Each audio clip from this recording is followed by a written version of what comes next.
आज हम जो थ्योरी पढ़ेंगे उस थ्योरी का नाम है ग्रहाणुपरिकल्पना। ग्रहाणुपरिकल्पना। देखो ये परिकल्पना जो है ये पृथ्वी की उत्पत्ति पर आधारित है। किसकी? पृथ्वी की उत्पत्ति पर आधारित है। इससे पहले हमने कौन कौन सी पढ़ी है? सबसे पहले मैंने पढ़ाई है बिग बैंग, ठीक है, बिग बैंग। उसके बाद मैंने पढ़ाई है सेकेंड थ्योरी कांट की, ठीक। थर्ड थ्योरी मैंने पढ़ाई है लाप्लास की। अच्छा देखो, इसमें इन्होंने ये थ्योरी बिग बैंग कब दी? वैसे तो जॉर्ज लेमेटर ने इसे 1894 में, लेकिन ये पब्लिश हुई 1967 में। जॉर्ज लेमेटर ने करा है। जॉर्ज लेमेटर ने पब्लिश नहीं किया है, जॉर्ज लेमेटर ने इस थ्योरी को दिया था, वेगनर ने इसे पब्लिश किया था ना, दुनिया के सामने लाए थे बिग बैंग थ्योरी को। हाँ। और अगर मैं बात करती हूँ कांट की परिकल्पना, ये कब आई है? 1755 में आई है। लाप्लास की कब आई है? 1790, बताइए, कल पढ़ाया है ना। लाप्लास की थ्योरी कब आई है? 1797 में आई है। तो देखो अब बात करते हैं, इन दो थ्योरी में बताया गया निहारिका सबसे इम्पोर्टेंट है। इन दोनों थ्योरी में क्या कहा गया? निहारिका। और इसमें कहा गया एक विशाल अग्निपिंड, विशाल अग्निपिंड, ठीक है। तो अगर बात करते हैं इन्होंने क्या कहा, बिग बैंग थ्योरी में क्या कहा गया है कि एक विशाल अग्निपिंड से ही पृथ्वी का निर्माण हुआ और सारे ग्रहों का निर्माण हुआ। और जबकि कांट ने क्या कहा, एक निहारिका है, उस निहारिका में से कितने छल्ले निकले? 9 छल्ले निकले। जबकि लाप्लास ने कहा एक निहारिका है और उस निहारिका जो एक छल्ले में से फिर 9 छल्ले निकले, जबकि इन्होंने कहा कि उस एक निहारिका में से 9 छल्ले निकले। तो यानी दोनों ने ही नेबुलर, निहारिका को क्या कहा? नेबुलर कहा। नेबुलर में से उन्होंने कहा कि पृथ्वी की उत्पत्ति हुई है और उसी से ग्रहों का निर्माण हुआ है। लेकिन यहाँ पे मैटर ग्रहाणु परिकल्पना का थोड़ा सा अलग है। ग्रहाणु परिकल्पना किसकी है? चैम्बरलिन, ठीक है। ग्रहाणु परिकल्पना किसकी है? चैम्बरलिन की है। चैम्बरलिन की कब आई है? 1905 में आई है। ये कब आई है? 1905 में है। सन इंपॉर्टेंट है, याद रखना और इसको लिखना भी। चैम्बरलिन की परिकल्पना क्या कहती है? किसकी परिकल्पना है? ग्रहाणु की।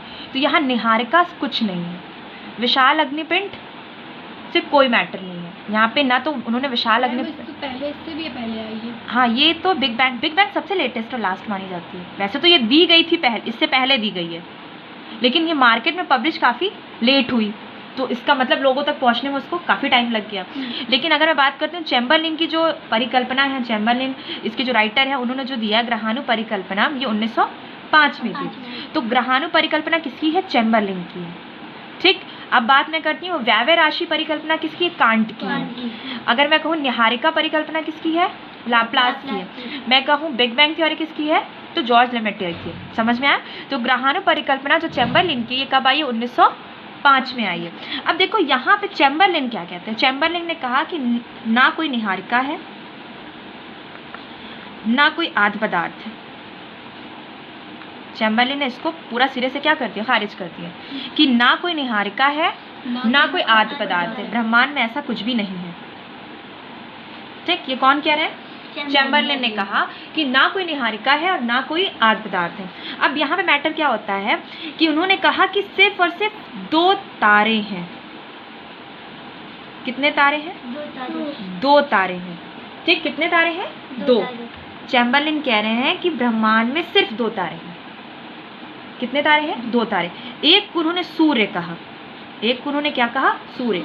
और एक को उन्होंने उसका विशाल साथी तारा कहा, विशाल साथी तारा, यानी उसका एक जो तारा है, जो साथी है उसका, उसी को उन्होंने क्या नाम देती है? एक विशाल साथी तारा। यानी सूर्य भी तो एक तारा है, ये तो हमने पढ़ा है। सूर्य क्या है?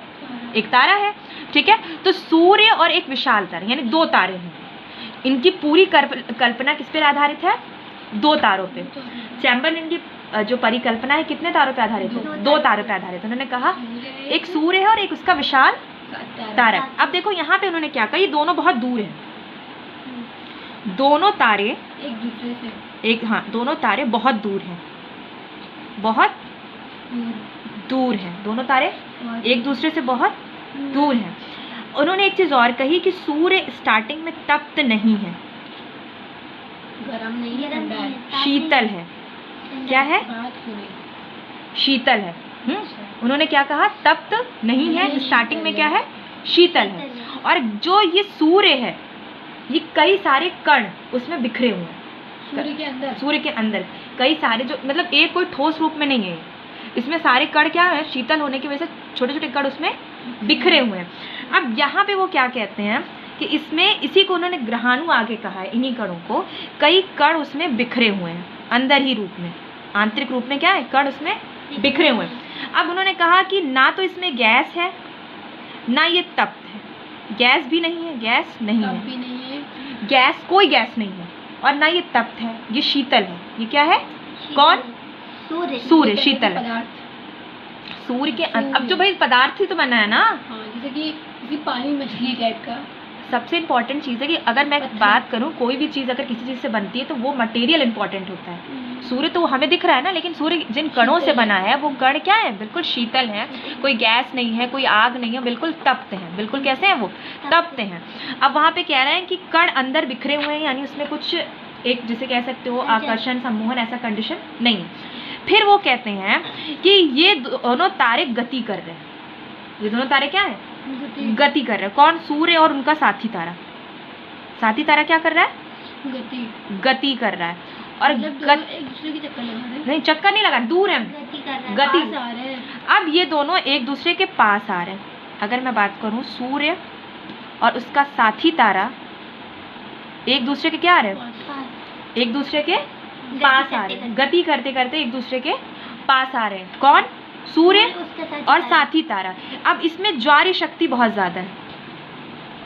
किसमें, साथी तारे में ज्वारी शक्ति बहुत ज्यादा है। ज्वारी शक्ति क्या होती है, जो किसी चीज को खींचती है अपनी तरफ। अगर मैं बात करूं कि पृथ्वी पर ज्वार भाटा क्यों आता है, क्यों, खींचने की तरफ, अपनी तरफ ज्वार खींचने शक्ति की चंद्रमा की ज्वारी शक्ति के कारण। तरफ। चंद्रमा की ज्वारी शक्ति के कारण क्या आता है, ज्वार और भाटा आता है। पृथ्वी से चांद, सूरज बहुत दूर है, पृथ्वी के सबसे पास कौन है, चांद। चांद की ज्वारी शक्ति बहुत तेज है। अच्छा, मैंने एक चीज बताई थी तुम्हें कि ज्वार भाटा, ज्वार का मतलब क्या होता है, ऊपर, ज्वार का मतलब होता है लहरों का ऊपर उठना। ये कंडीशन है ज्वार की, और ये कंडीशन है भाटा की, ऊपर उठ के नीचे आना, नीचे की तरफ गिरना लहरों का भाटा है। इसमें। मैं बता रही हूँ तुम्हें, ये कंडीशन क्या है, लहरों का नीचे गिरना क्या है, भाटा, और लहरों का ऊपर उठना क्या है, ज्वार है। अगर मैं बात करूं एक महीने में कितने करूं, ये पृथ्वी है हमारी, ये क्या है, पृथ्वी, और ये हमारा चांद है, ये क्या है, चंद्रमा, ठीक है, और ये क्या है, पृथ्वी। ये चंद्रमा है और ये पृथ्वी है। अच्छा, कंडीशन बनेगी कभी घूमते घूमते ऐसे होगा, हाँ, ये कंडीशन बनेगी, सीधा होगा, बिल्कुल नहीं सीधा होगा, बिल्कुल सीधा होगा। कभी कभी ऐसा होगा कि भाई ये सूरज है, ये पृथ्वी है, और ये चंद्रमा है, ये तीनों लाइन्स हैं। ये तीनों क्या है, लाइन्स हैं। ज्वारी शक्ति तीव्र होगी कि मंद होगी, मंद होगी शायद। तुमको कोई सीधा खींच रहा है, मुझे एक एग्जांपल दो, तुम खड़ी हो, तुमको कोई सीधा खींच रहा है, मतलब तुम्हारे सामने से कोई तुमको खींच रहा है, ठीक है, तो तुम तेजी से उसकी तरफ जाओगी। और अगर कोई तुम्हारे 90 डिग्री के एंगल पे तुम्हें खींच रहा है, 90 डिग्री मतलब एक अपोजिट डायरेक्शन में तुम्हें खींच रहा है, तुम उसकी उतनी तरफ तेज नहीं जा पाओगे।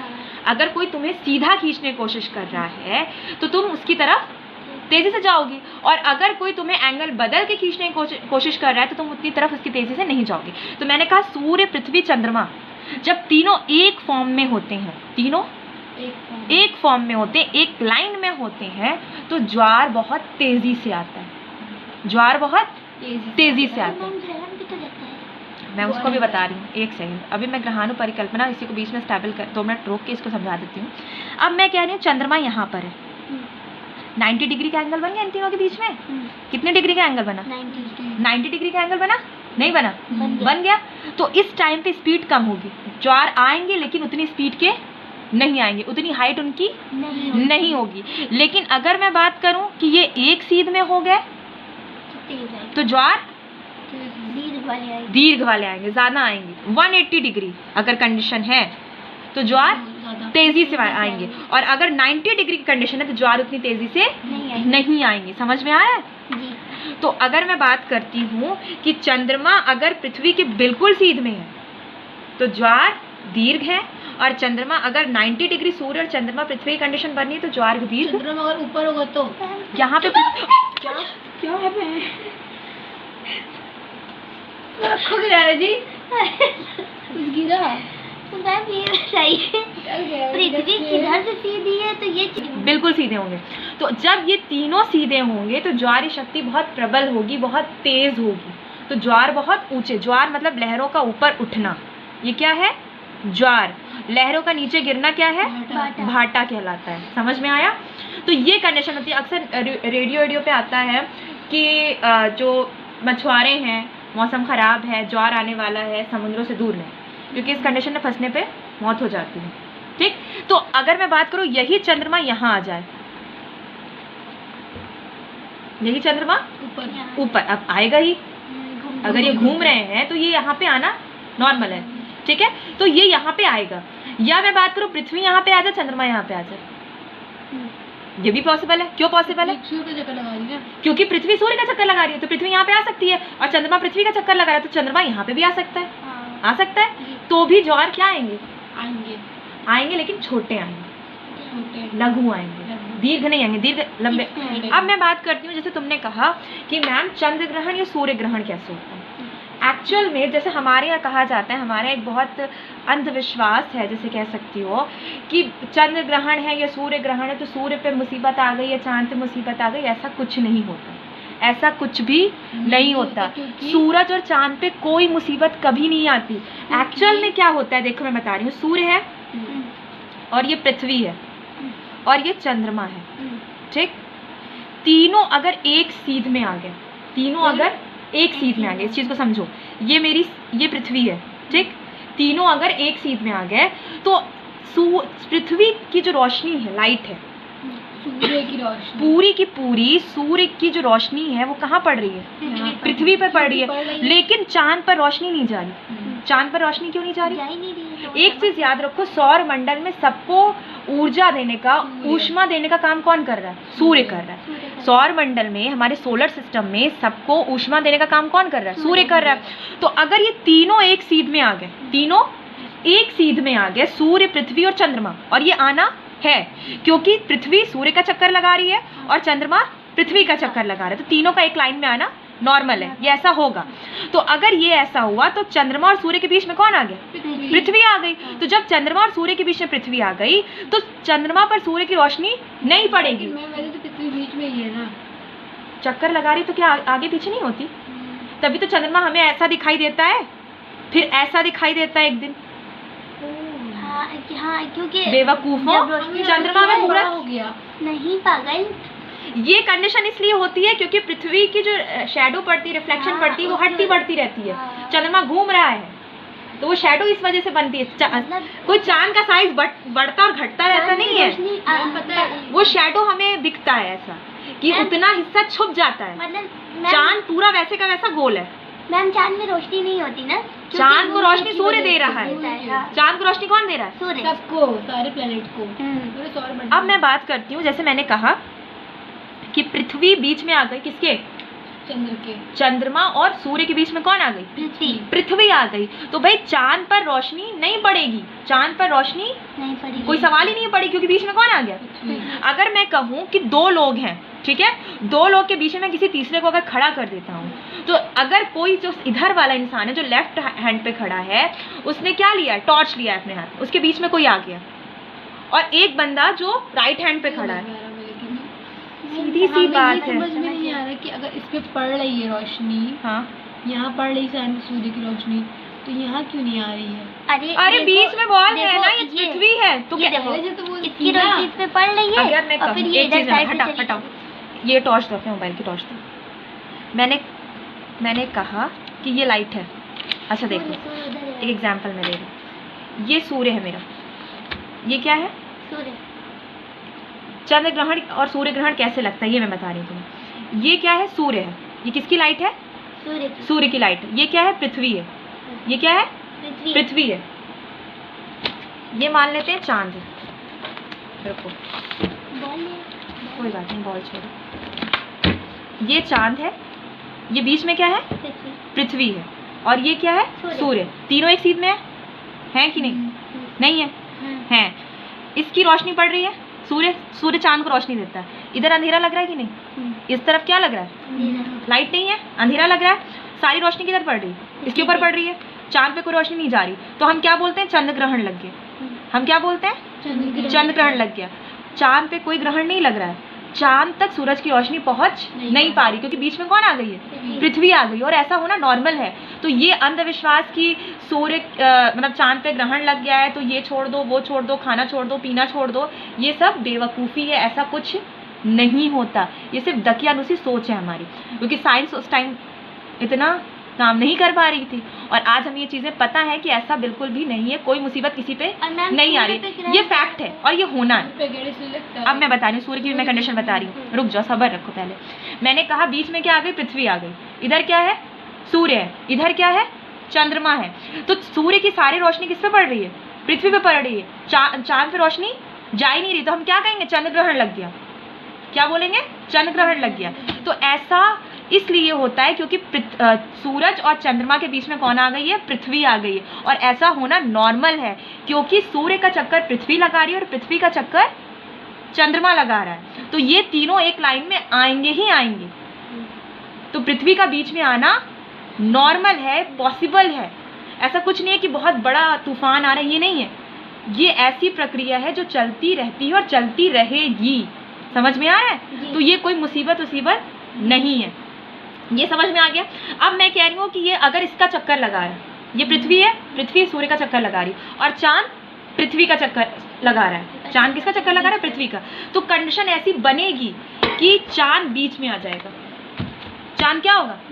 बीच में आ जाएगा। इसको ऐसे रखो, खड़ा करो। चांद बीच में आ गया और ये पृथ्वी हो गई। पृथ्वी साइड में हो गई। पृथ्वी क्या हो गई? पृथ्वी साइड में हो गई। अब सूरज और पृथ्वी के बीच कौन आ गया? चांद। सूरज और पृथ्वी के बीच कौन आ गया? चांद आ गया। तो सूरज और पृथ्वी के बीच अगर चांद आ गया तो सूरज की रोशनी पृथ्वी पर नहीं पड़ेगी, तो अंधेरा लगेगा। कैसा लगेगा? अंधेरा। तो सूर्य को कोई ग्रहण नहीं लगा है, सूर्य पे कोई मुसीबत नहीं आई है। सूरज और पृथ्वी के बीच में कौन आ गया है? चांद आ गया है। तो सूरज की रोशनी पृथ्वी तक नहीं पहुंच पा रही है। समझ में आ गई? तो इस कंडीशन में हम क्या कहेंगे? सूर्य ग्रहण लग गया, हम ये कहते हैं। लेकिन एग्जैक्टली सूर्य पे कोई मुसीबत नहीं आती है, तो हम खाना पीना नॉर्मली खाएंगे पिएंगे, हम छोड़े ओढ़ेंगे नहीं। जैसे हमारे कहा जाता है ना कि खाना पीना छोड़ दीजिए क्योंकि सूरज से मुसीबत आ गई। सूरज पे कोई मुसीबत नहीं आई है। सूरज जैसे जल रहा है, सूरज की जैसी ऊष्मा है वो वैसी की वैसी है। सूरज और चांद छोटा होता है और सूर्य बड़ा होता है, इसलिए रिंग बन जाती है ना। हाँ, थोड़ी सी रिफ्लेक्शन हमें आते हैं, थोड़ी सी लाइट दिखती है, पूरा अंधेरा नहीं होता, हल्की सी लाइट्स आती हैं, लेकिन पूरा का पूरा सूर्य हमें नहीं दिखता, क्योंकि बीच में कौन आ चुका रहता है? चांद। पृथ्वी और सूरज के बीच में जब चांद आता है, हाँ चांद भाई ठीक है, पृथ्वी और सूरज के बीच में कौन आ गया? चांद आ गया, तो सूर्य ग्रहण लगा। पृथ्वी जब सूर्य और चंद्रमा के बीच आ गई तो क्या लगा? चंद्र ग्रहण लगा। एग्जाम्पल एकदम सब सीधा है। ये सूरज है और ये क्या है? ये चांद है। सारी रोशनी किस पे पड़ रही है? चांद पे। पृथ्वी पे रोशनी नहीं जा रही, एकदम अंधेरा है पृथ्वी पे। तो ये कंडीशन किसकी हो गई? सूर्य ग्रहण की। मतलब पृथ्वी का जो साइड अंधेरा वाला होगा उस एरिया में ही हमें लगता है कि सूर्य ग्रहण आ गया है। ये अच्छा, एक चीज और है कि आप जानते हो ऋतुएं कैसी बदलती हैं? मौसम। हाँ, पृथ्वी चक्कर लगा रही है, जो पृथ्वी का हिस्सा सूर्य से अपोजिट डायरेक्शन में घूम जाता है, उधर ठंडा है। अगर मैं बात करूं, पृथ्वी कितने डिग्री पे झुकी हुई है? 90। अरे 23.5 डिग्री झुकी हुई है, बेवकूफो। 23.5। लेकिन वही बता रहा है, झुकने की वजह से नीचे के एरिया जो है इसमें बहुत ठंडी। पृथ्वी का हिस्सा जो, अगर मैं बात करती हूँ, पृथ्वी पूरी तरह से सीधी नहीं घूम रही है। कभी भी ग्लोब देखते हो? ग्लोब हमेशा हल्का सा तिरछा होता है। क्यों होता है? क्योंकि वो ये प्रेजेंट कर रहा होता है, ये सिंबल दिखा रहा होता है कि पृथ्वी कितनी झुकी है, 23.5 डिग्री अपने एंगल पे झुकी हुई है। इसीलिए ग्लोब हमें हल्का सा कैसा दिखता है? तिरछा दिखता है, टेढ़ा दिखता है। समझ में आ रहा है? इसीलिए नीचे के एरिया में ठंडी रहती है हमेशा उत्तरी ध्रुव और दक्षिणी ध्रुव पे। क्यों ठंडी इतनी होती है? क्योंकि वहां पे सूर्य की रोशनी नहीं जाती। पृथ्वी ऐसे घूम रही है ना, ऐसे घूम रही है, लेकिन बहुत ज्यादा ठंडी वहां पे इसलिए होती है क्योंकि वहां पे बिल्कुल सीधी किरणें नहीं जाती।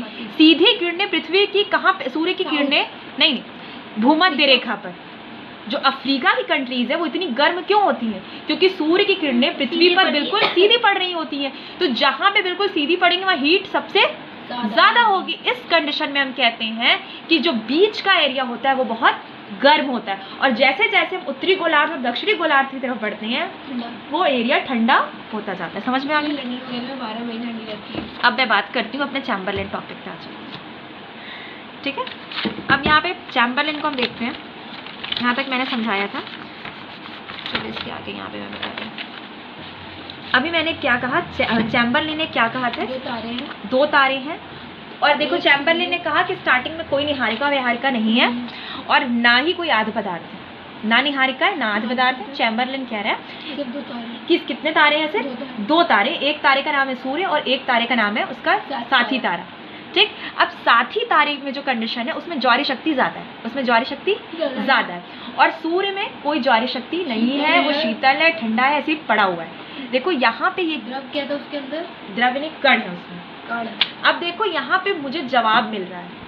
जो आलोचनाएं मैं कांट को लेके कर रही थी या जो आलोचनाएं मैं लाप्लास को लेके कर रही थी कि कांट और लाप्लास ने कोई आकर्षण शक्ति के बारे में बताया नहीं, और जबकि यहाँ पे चैम्बरलेन एक ज्वारी शक्ति बता रहे। और सीधी सी बात है, ये तो प्रमाणित है कि ज्वारी शक्ति किसी भी चीज़ को खींचती है। इसका सबसे बड़ा प्रमाण क्या है कि चंद्रमा की वजह से ही पृथ्वी पर क्या आते हैं? ज्वार आते हैं। और चंद्रमा की किस शक्ति से ज्वार आते हैं? ज्वारी शक्ति से। किस शक्ति से? ज्वारी शक्ति से ही पृथ्वी पर क्या आते हैं? तुम्हारा दिमाग कहीं और रहता है। हम बिग बैंग थ्योरी को सोच रहे थे। नहीं, चंद्रमा की ज्वारी शक्ति से क्या होता है? पृथ्वी पर ज्वार आते हैं, ज्वार या भाटा आते हैं। तो इसीलिए ये प्रमाणित है कि ज्वारी शक्ति इतनी प्रबल होती है कि वो किसी भी चीज को खींच सकती है। तो उस टाइम पे भी हम ये मान सकते हैं, जो ये चैम्बरलेन ने लॉजिक दिया, कि ज्वारी शक्ति किसमें है? उसके साथी तारे में। उसके साथी तारे में कौन सी शक्ति है? ज्वारी शक्ति। और एक गति के कारण ये दोनों पास आ जाते हैं, ठीक? और पास आने के कारण ये शक्ति वो किस पे लगा रहा है? सूर्य पर। तो सूर्य के जो कण हैं वो बाहर की तरफ बिखरने लगते हैं, वो बाहर आने लगते हैं उसके, और उस कणों को उन्होंने क्या कहा है? ग्रहाणु कहा है। यही उनकी ग्रहाणु परिकल्पना है। सूर्य है, उसका साथी तारा क्या है? उसका साथी तारा। इसमें ज्वारी शक्ति ज्यादा है, इसमें ज्वारी शक्ति ज्यादा है, जिस कारण से इसने क्या किया? इसमें बिखराव कर दिया, इसके कण बाहर आ गए। किसके? सूर्य के, ठीक? इसे इन्होंने क्या कहा? ग्रहाणु। क्या कहा? ग्रहाणु कहा। क्या कहा? ग्रहाणु। ये ग्रहाणु कई निकले, छोटे बड़े कई सारे ग्रहाणु निकले। क्या बोला उन्होंने? कई सारे ग्रहाणु निकले, कई सारे ग्रहाणु निकले। जब कई सारे ग्रहाणु निकले तो उसमें कुछ वृद्ध आकार के थे, बड़े, वृद्ध मतलब बड़े आकार के थे, कुछ वृद्ध आकार के थे और कुछ लघु थे। कुछ कैसे थे? छोटे थे और कुछ बड़े साइज के थे। तो जो बड़े साइज के थे उसके आसपास छोटे वाले ग्रहाणु क्या आने लगे? इकट्ठा होने लगे, और उनसे वो क्या बन गए? ग्रह बन गए। क्या बन गए? ग्रह बन गए। नहीं, 9 नहीं निकले, उन्होंने कहा कई सारे निकले। कुछ छोटे ऐसे बिखर गए, कुछ पिंडों के आकार में चले गए, कुछ बाहर चले गए, सबका अलग अलग फॉर्म बन गया। लेकिन जो सिर्फ और सिर्फ 9 बने, उन्होंने कहा कि एग्जैक्टली जो नंबर निकला 9 ही क्यों निकले ये नहीं हम कह सकते। 9 इसलिए निकले क्योंकि 9 बचे। 9 इसलिए निकले क्योंकि 9 लास्ट में 9 बचे, उन्होंने कहा, और सब चले गए थे, और बाकी क्या हुए? सब पिंडों के आकार में आसपास निकल गया। लेकिन ये सिर्फ और सिर्फ 9 क्या रह गए? बच पाए।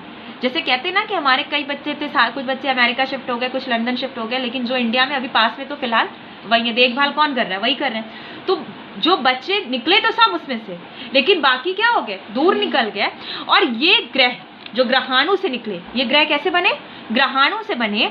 इन्हीं में से ये 9 ग्रहों का निर्माण ये बताते हैं, और ये 9 ग्रह इनके चारों तरफ घूमने लगे। अभी मैं समझा रही हूँ, रुक जाओ। देखो अब यहाँ पे वो पृथ्वी के बारे में बता रहे हैं, स्पेशली उन्होंने पृथ्वी का जिक्र किया है अपनी थ्योरी में।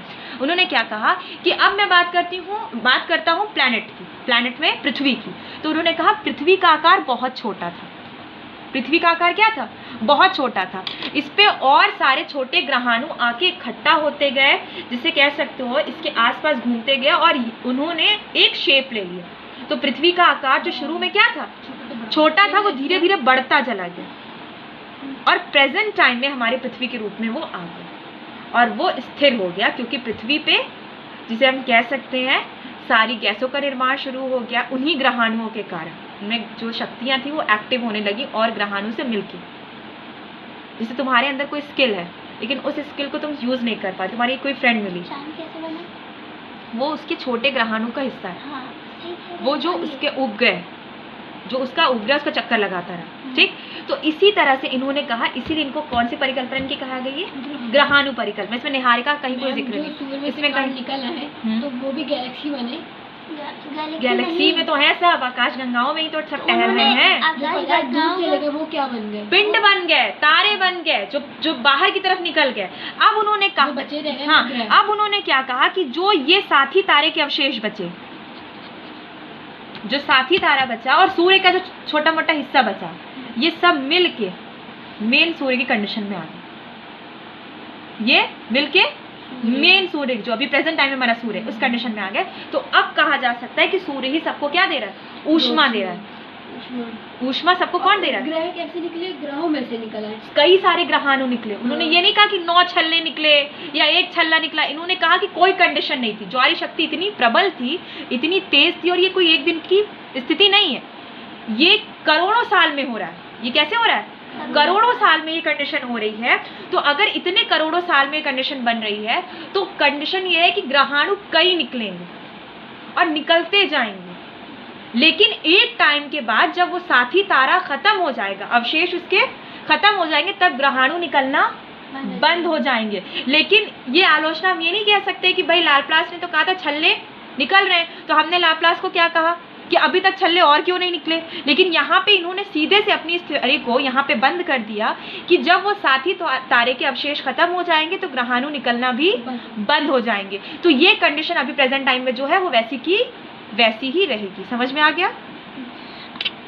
मन करती